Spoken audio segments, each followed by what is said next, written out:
খোয়াই জেলা হাসপাতালে ছুটে এসেছেন, মূলত কি বিষয়টা আপনি অনুধাবন করতে পেরেছেন? দেখুন, আজকে আপনারা জানেন যে সারা ত্রিপুরার মধ্যে সবাই ক্যান্ডিডেট নিয়ে দৌড়াদৌড়ি।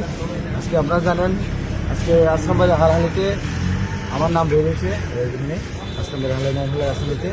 তো আমি আগরতলা থেকে যখন ফিরছি তখন যখন আজকে যেখানে যারা ভিকটিম, যারা আহত হয়েছে, তারা আমাকে ওয়েলকাম করার জন্য বারোসোদার চম্পার বারোসোদার মাঠে চলে গেছিলেন।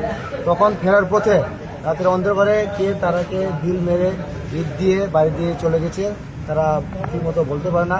তখন একজন বলছে যে ওনাকে যারা এই ঘটনাটা করেছে তারা চিনে। তখন আমরা থানাতে যাব, থানাতে গিয়ে এই ব্যাপারটা ডিসকাস করব। এরপরে যারা এই ঘটনার সঙ্গে জড়িত তাদেরকে অতি সত্ত্বে গ্রেপ্তার করতে হবে। যদি গ্রেপ্তার না করে আমরা ঘরে বসে চুপচাপ থাকবো না, পাতালের নিচে হলে আমরা খুঁজে বার করবো যারা এই ঘটনাটা করেছে।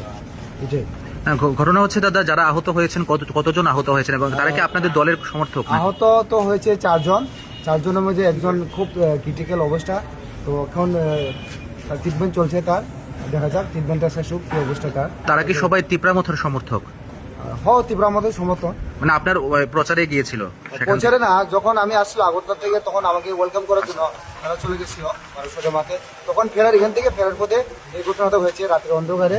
কিন্তু শুনেছি যারা করেছে একজন আমাদের যারা ঘটনা ঘটেছে তার মধ্যে একজন চিনে শুনছি।